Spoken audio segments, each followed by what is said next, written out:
Bonsoir chers étudiants, donc aujourd'hui on va commencer le 5e chapitre, logique du premier ordre. Voilà, donc on va voir pourquoi la logique du premier ordre, la syntaxe et la sémantique de la logique du premier ordre et comment utiliser la logique du premier ordre. Voilà. Alors, les avantages de la logique propositionnelle qu'on a vu donc dans le chapitre précédent.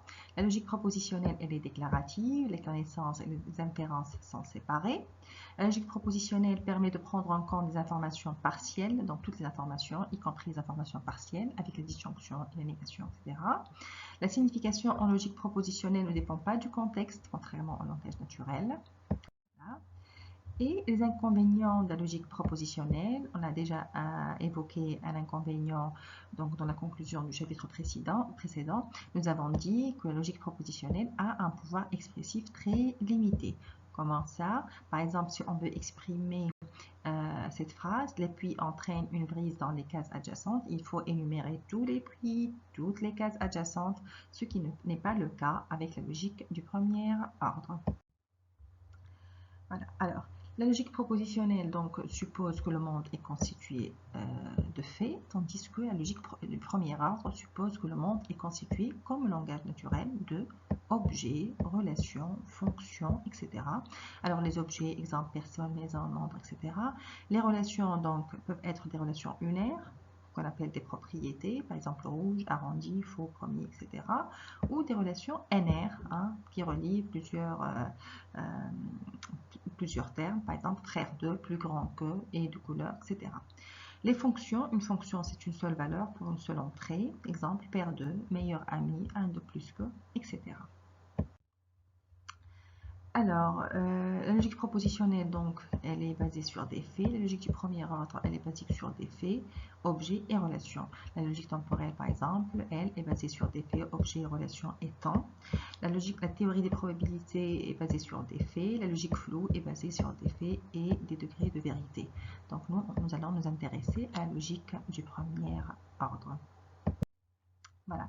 Alors, les éléments de base de la logique du premier ordre, donc voilà, les constantes, exemple 2, Jean x1, les prédicats, donc unaire ou nr, frère, supérieur, avant, les fonctions, une seule entrée pour une seule valeur, donc racine carrée, jambe gauche, les variables x, y, a, b, les connecteurs, par exemple la négation, la conjonction, la disjonction, l'implication et l'équivalence, l'égalité et les quantificateurs universels et existentielle. Alors, la syntaxe toujours de la logique du premier ordre. Alors, la formule atomique s'écrit predicate, terme 1 jusqu'à terme n, où terme 1 peut être une constante, une variable ou une fonction d'autres termes, terme 1, terme n. Exemple, frère de Jean-Richard, donc c'est predicate de Jean et Richard, terme, et supérieur de longueur de jambe gauche de Richard, longueur jambe gauche de John, donc c'est de la forme predicate terme 1, terme n, ou terme 1 c'est aussi une fonction de terme 1, terme n. Voilà. Alors, la syntaxe, les énoncés ou formules composées. Donc, une formule composée, elle est construite à partir des énoncés atomiques et des connecteurs. Par exemple, non S1, donc la négation avec un énoncé atomique, la conjonction entre un énoncé atomique, la disjonction, l'implication et l'équivalence. Donc, un énoncé composé, il est construit à partir d'énoncés atomiques et de connecteurs. Alors, exemple, frère de Jean-Richard implique frère de Richard John, supérieur 1,2 ou inférieur égal 1,2, supérieur 1,2 et non supérieur de 1,2. Alors, les valeurs de vérité. Alors, la vérité d'un énoncé est déterminée par un modèle et une interprétation. Voilà, un modèle contient les objets qui sont liés entre eux par des relations et une interprétation spécifie à quoi refaire les symboles de l'énoncé. Voilà, donc un énoncé atomique predicate terme 1, terme n est vrai dans un modèle donné compte tenu d'une interprétation donnée si la relation predicate de terme 1, terme n est vraie dans cette interprétation-là. Alors, je prends cet exemple. Par exemple, si je considère cette interprétation, Richard, c'est le Richard cœur de lion, John, c'est le roi diabolique John, frère, c'est la relation fraternelle. Alors, si je considère cette formule atomique frère de Richard, John, alors cette formule atomique est vraie si et seulement si, voilà, Richard cœur de lion et le roi diabolique John sont liés par une relation fraternelle. Alors, la quantification universelle, la syntaxe c'est pour toute variable formule. Exemple, pour tout x étudiant de X Berkeley implique smart de X, ce qui veut dire tous les étudiants de Berkeley sont intelligents. Alors, lorsqu'on a pour tout x p est vrai dans un modèle, si seulement si p est vrai pour tous les objets de x.